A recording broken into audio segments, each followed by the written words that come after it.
हिंदू धर्म में माँ का स्थान सर्वोच्च होता है। वो न केवल अपना जीवन संतान को समर्पित कर देती है, बल्कि उसके सुख स्वास्थ्य के लिए हर संभव प्रयास भी करती है। ऐसे ही एक परंपरा है जितिया व्रत की, अर्थात जीवित पुत्रिका व्रत की, जो मुख्य रूप से बिहार, झारखंड, उत्तर प्रदेश और नेपाल के कुछ हिस्सों में मनाया जाता है। दोस्तों, जीवित पुत्रिका व्रत में महिलाएं आखिर जितिया का धागा क्यों पहनती हैं, आज इस वीडियो में हम इसी विषय में जानेंगे। इस जानकारी के लिए वीडियो में हमारे साथ अंत तक बने रहिएगा, जिससे कि आपको सही और सटीक जानकारी प्राप्त हो पाए। नमस्कार दोस्तों, राधे राधे। आपके हमारे चैनल ज्ञान शास्त्र में आप सभी का स्वागत है। हिंदू धर्म में माँ का स्थान सर्वोच्च होता है। वो न केवल अपना जीवन संतान को समर्पित करती है, बल्कि उसके सुख स्वास्थ्य के लिए हर संभव प्रयास भी करती है। जितिया का व्रत रखने वाली महिलाएं अपने बच्चों की लंबी उम्र, अच्छे स्वास्थ्य और खुशहाल जीवन की कामना करती हैं। ये एक कठिन निर्जला उपवास है, जहां पूरे दिन बिना पानी और भोजन के रहना पड़ता है, लेकिन इसमें छिपा है माँ के असीम प्रेम और समर्पण का भाव।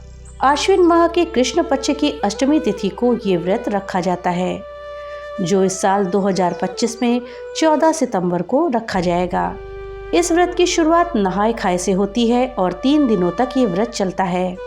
इस व्रत का एक अनूठा पहलू है जितिया धागा या सूत्र, जिसे महिलाएं कलाई पर बांधती हैं। ये धागा केवल एक रेशमी या सूती रस्सी नहीं है, बल्कि माँ के अटूट प्रेम, विश्वास और संतान की सुरक्षा का प्रतीक भी है।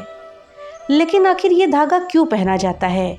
इसके पीछे क्या धार्मिक और पौराणिक कथा है? चलिए इस बारे में जानते हैं। लेकिन उसको जानने से पहले आपसे एक छोटी सी रिक्वेस्ट है कि अगर अभी तक आपने वीडियो को लाइक नहीं किया है, तो कृपया वीडियो को लाइक कर दें और ज़्यादा से ज़्यादा शेयर करें, जिससे कि ये जानकारी अधिकतर लोगों तक पहुंच पाए।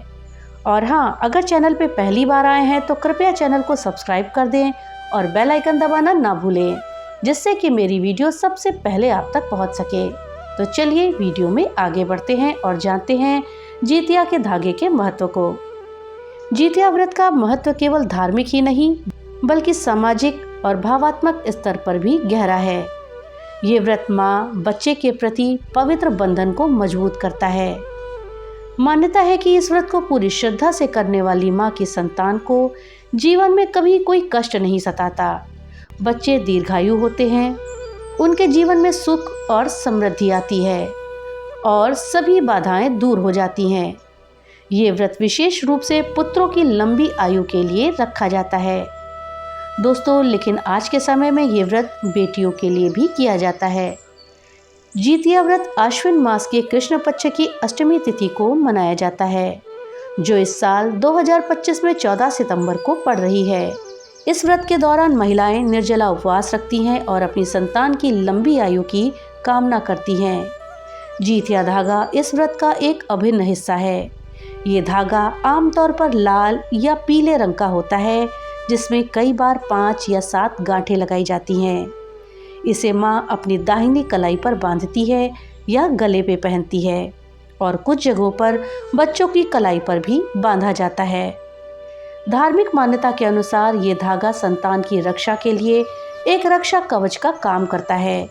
इसे बांधने से न केवल माँ और बच्चे के बीच भावात्मक संबंध मजबूत होता है, बल्कि ये भगवान जीमूत वाहन और माता गंगा की कृपा का प्रतीक भी माना जाता है। ये सूत्र माँ की प्रार्थनाओं को स्वर्ग तक पहुँचाने और बच्चों को बुरी नज़र, रोग और विपत्तियों से बचाने का माध्यम माना गया है। धागे की हर गांठ एक संकल्प का प्रतीक होती है, जो कि एक माँ अपनी संतान के लिए लेती है, जैसे दीर्घायु, स्वास्थ्य, सुख और समृद्धि। कहा जाता है कि इस धागे को बांधने से माँ की तपस्या और आस्था एक सूत्र में बंध जाती है, जो बच्चों के जीवन में सकारात्मक ऊर्जा का संचार करती है। ये धागा तब तक कलाई पर रखा जाता है जब तक कि ये स्वयं टूटकर गिर न जाए। इसे जबरदस्ती उतारना अशुभ मानते हैं। कुछ समुदायों में इसे व्रत के बाद गंगा नदी में या किसी पवित्र जलाशय में विसर्जित भी किया जाता है, ताकि माँ की प्रार्थना पूरी हो सके। अगर पवित्र नदी या जलाशय के समीप आप नहीं पहुंच पाते हैं तो इस धागे को आप तुलसी या पीपल के पेड़ के नीचे भी रख सकते हैं। तुलसी माता और पीपल के आशीर्वाद आपके बच्चों को सुख और समृद्धि देता है। ये भी नहीं कर सकते तो आप इस धागे को घर के पूजा घर में भी रख सकते हैं। घर के पूजा घर में इस धागे को रखने से घर में सकारात्मक माहौल बना रहता है। दोस्तों, इस धागे का हमें कभी भी अपमान नहीं करना चाहिए। इसे पैरों के नीचे नहीं करना चाहिए और ना ही इस धागे को तोड़ना या गंदी जगह फेंकना चाहिए। तो दोस्तों, ये थी जानकारी जितिया व्रत के धागे के विषय में। जानकारी आपको कैसी लगी हमें कमेंट बॉक्स में लिख करके ज़रूर बताइएगा। तो मिलते हैं अगली नई वीडियो के साथ, तब तक के लिए राधे राधे।